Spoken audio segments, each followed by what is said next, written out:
السلام علیکم ورحمۃ اللہ وبرکاتہ۔ میرے بھائیو اور دوستو، آج محرم الحرام کی پہلی تاریخ ہے۔ محرم کی پہلی تاریخ وہ تاریخ ہے جسے کبھی بھلایا نہیں جا سکتا، کیونکہ اس دن حضرت عمر رضی اللہ تعالیٰ عنہ کی شہادت ہوئی ہے۔ حضرت عمر رضی اللہ تعالیٰ عنہ کے وہ کارنامے جو انہوں نے اپنے دور خلافت میں کیا ہے، آج میں ان کے کچھ کارناموں کو بتانے جا رہا ہوں جو آج تک دنیا میں چل رہا ہے۔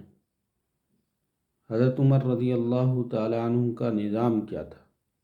حضرت عمر رضی اللہ تعالیٰ عنہ نے دفتر مال قائم کیا۔ حضرت عمر رضی اللہ تعالیٰ عنہ نے نہریں کھدوائیں۔ حضرت عمر رضی اللہ تعالیٰ عنہ نے جیل خانے قائم کیے۔ حضرت عمر رضی اللہ تعالیٰ عنہ نے عدالتیں اور جج مقرر کیے۔ حضرت عمر رضی اللہ تعالیٰ عنہ نے مردم شماری کا نظام قائم کیا۔ حضرت عمر رضی اللہ تعالیٰ عنہ نے غریبوں کے لیے بیت المال قائم کیا۔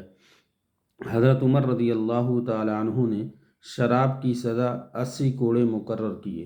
حضرت عمر رضی اللہ تعالیٰ عنہ نے جگہ جگہ فوجی چھاونیاں قائم کی۔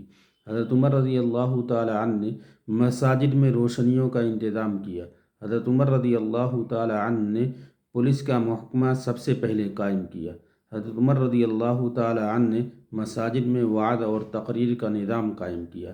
حضرت عمر رضی اللہ تعالیٰ عنہ نے نماز جنازہ کی 4 تکبیروں کا اجماع قائم کیا۔ حضرت عمر رضی اللہ تعالیٰ عنہ نے راتوں کو چوکیداری کرنے کا انتظام قائم کیا۔ حضرت عمر رضی اللہ تعالیٰ عنہ نے اسلامی نیا سال محرم کی پہلی تاریخ سے قائم کیا۔ حضرت عمر رضی اللہ تعالیٰ عنہ نے صدیق رضی اللہ تعالیٰ عنہ سے کہہ کر اصرار کر کے قرآن پاک کی تدوین کروائی ہے۔ حضرت عمر رضی اللہ تعالیٰ عنہ نے مساجد کے اماموں اور مؤذنوں کے وظائف مقرر کیے۔ حضرت عمر رضی اللہ تعالیٰ عنہ نے فجر کی اذان میں الصلاۃ خیر من النوم کا اضافہ کیا ہے۔ میرے بھائی اور دوستو، یہ وہ نظام ہے جو حضرت عمر رضی اللہ تعالیٰ عنہ نے اپنے دور خلافت میں کیے تھے اور آج تک دنیا میں چل رہا ہے۔ میرے پیارے بھائیوں اور دوستو، اگر یہ ویڈیو اور معلومات اچھی لگی ہو تو لائک اور شیئر کریں۔